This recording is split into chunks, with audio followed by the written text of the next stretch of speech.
la última parte, la última pregunta de este versículo. ¿No sabíais que en los negocios de mi Padre me es necesario estar? María y José no lo entendieron, pero yo espero que usted sí lo entienda. Él dijo allí: en los negocios de mi Padre me es necesario estar. Me es necesario estar. Qué diferente es una necesidad a un gusto. Qué diferente es una necesidad a una preferencia. Una necesidad es algo que si no lo tenemos nos morimos. Por ejemplo, el respirar, el oxígeno. ¿Qué pasa si usted no respira? Pues tápese la boca y la nariz ahorita, vamos a hacer la prueba.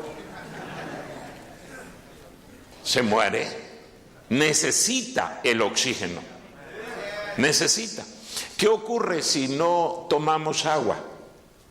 Exactamente lo mismo. Nos deshidratamos y tarde o temprano morimos. Necesitamos el agua.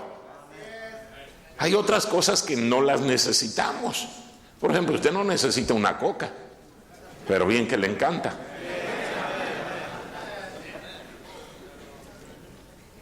El Señor aquí está hablando de una necesidad.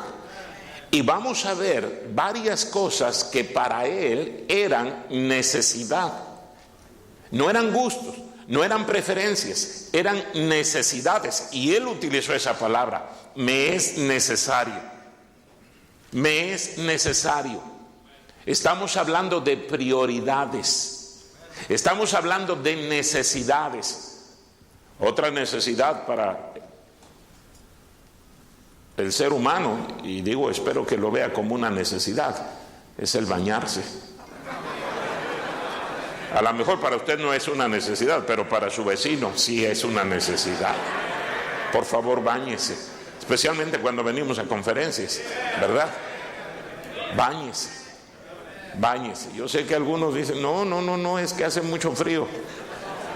Caliente el agua y báñese, por favor. Hay muchas necesidades y esas son prioridades. Si esas necesidades no son satisfechas, vamos a terminar con problemas. Yo espero que esta noche usted entienda las necesidades que tenía nuestro Señor, las prioridades que había en su vida, y de la misma manera nosotros tengamos esas prioridades, esas necesidades, que para nosotros se convierta en una verdadera necesidad lo que para nuestro Señor era una necesidad. ¿De qué está hablando aquí el Señor cuando le dice a su madre que en los negocios de su padre necesitaba estar? Bueno, si leemos un poquito antes, en el versículo número 42, Lucas 2:42, dice la Biblia: y cuando tuvo 12 años, subieron a Jerusalén, conforme a la costumbre de la fiesta. Al regresar ellos, acabada la fiesta, se quedó el niño Jesús en Jerusalén, sin que lo supiesen José y su madre. Y pensando que estaba entre la compañía, anduvieron camino de un día y le buscaban entre los parientes y los conocidos. Pero como no le hallaron, volvieron a Jerusalén buscándole. Y aconteció que 3 días después le hallaron. Mire dónde le hallaron. Dice la Biblia: en el templo. Y dice la Biblia: sentado en medio de los doctores de la ley, oyéndoles y preguntándoles. Y todos los que le oían se maravillaban de su inteligencia y de sus respuestas. Cuando le vieron, se sorprendieron, y le dijo su madre: hijo, ¿por qué nos has hecho así? He aquí tu padre y yo te hemos buscado con angustia. Y entonces él le responde de la manera que ya lo leímos. ¡Qué tremendo! Un muchachito de 12 años. Quiero recordarle que efectivamente Jesús es Dios hecho hombre, pero Él aquí no estaba funcionando, vamos a utilizar esa palabra, como Dios. Él estaba funcionando como hombre. Él se limitó a la naturaleza humana, por eso precisamente pudo morir en la cruz de Calvario para salvarnos. Él se hizo hombre. Él tuvo que estudiar este bendito libro. Él tuvo que empaparse de la palabra de Dios. Por eso dice la Biblia que se sorprendieron, no nada más sus padres, los doctores de la ley, los eruditos, los expertos, se sorprendieron de las preguntas que Jesús hacía, pero también de las respuestas que él daba. Y ahí estaban esos hombres maravillados. Imagínense la crema innata de las personas que conocían la palabra de Dios, de estudiantes profundos de la palabra de Dios. Y ahí están sorprendidos. Un muchachito de 12 años los está impresionando. Yo creo que cualquiera de los que estamos aquí, por supuesto que nos impresionaríamos si escucháramos a un jovencito de 12 años hablar como el Señor estaba hablando. A eso se refiere cuando el Señor contesta: en los negocios de mi Padre me es necesario estar. Él quería empaparse, saturarse de la palabra de Dios. Él quería conocer. Él sabía lo que venía más adelante. Él sabía que iba a enfrentar la tentación. Es interesante porque el próximo acontecimiento que la palabra de Dios nos narra es precisamente la tentación. Mire ahí en el capítulo número 4, Lucas capítulo 4, dice el versículo número 1: Jesús, lleno del Espíritu Santo, volvió del Jordán y fue llevado por el Espíritu al desierto por 40 días y era tentado por el diablo, y no comió nada en aquellos días, pasados los cuales tuvo hambre. Entonces el diablo le dijo: si eres hijo de Dios, di a esta piedra que se convierta en pan. Y mire cómo responde el Señor. Versículo número 4: Jesús respondiéndole dijo, ¿cómo dijo? Escrito está, no solo de pan vivirá el hombre, sino de toda palabra de Dios. Y sabemos que cada vez que Satanás le tentó, respondió de la misma manera: escrito está, escrito está. No se puso a discutir con el diablo, no le empezó a dar sus razonamientos, simple y sencillamente le citó la palabra de Dios. ¿Sabe por qué usted y yo caemos en tentaciones? ¿Sabe por qué no podemos vivir una vida cristiana victoriosa?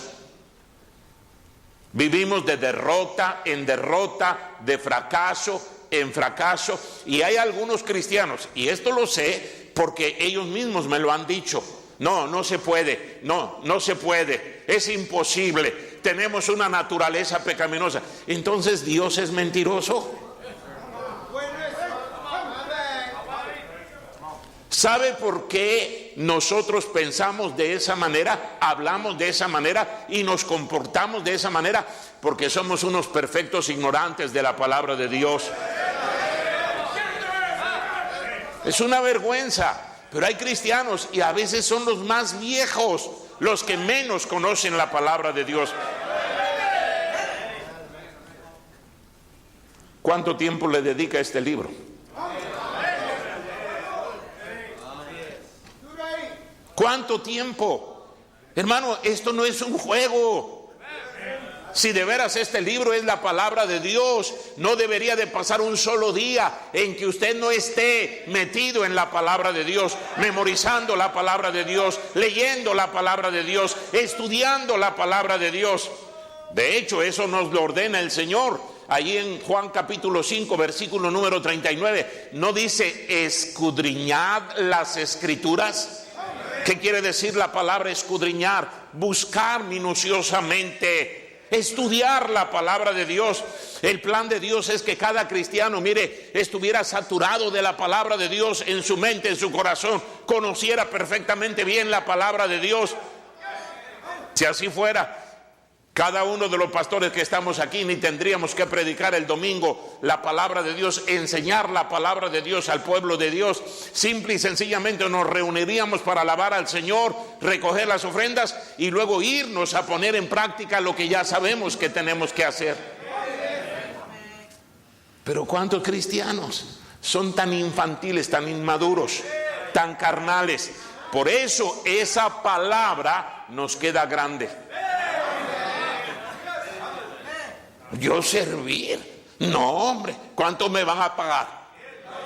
¿Qué me van a dar? ¿Y yo qué me gano? Sí, es una locura. La Biblia dice que para el hombre carnal, el hombre natural, no percibe las cosas que son del Espíritu. Para él son locura. Sí, son locura porque no entiende la palabra de Dios. Nuestro Señor se empapó de la palabra de Dios. Él sabía que venía para cumplir la palabra de Dios. ¿Cómo no la iba a conocer? ¿Qué tanto conoce usted la Biblia? ¿Cuánto tiempo le dedica diariamente a la palabra de Dios? Mire, yo le aseguro que aquí, esta noche, hay cristianos que pasó todo el día y usted no ha leído la palabra de Dios. Ay, pastor, pero estamos en conferencia. ¿Y eso qué tiene? Con más razón deberíamos de estar leyendo la palabra de Dios, estudiando la palabra de Dios. Pero conocemos mucho mejor los programas de televisión. Conocemos mucho mejor a los artistas que a los personajes bíblicos. Es una vergüenza. Es una vergüenza. ¿Cuánto tiempo lee usted la Biblia? Y yo sé que esto no es nada nuevo, hermano, pero quiero que vea la prioridad en la vida de nuestro Señor, la necesidad que Él tenía. Él dijo, es necesario que esté en los negocios de mi Padre.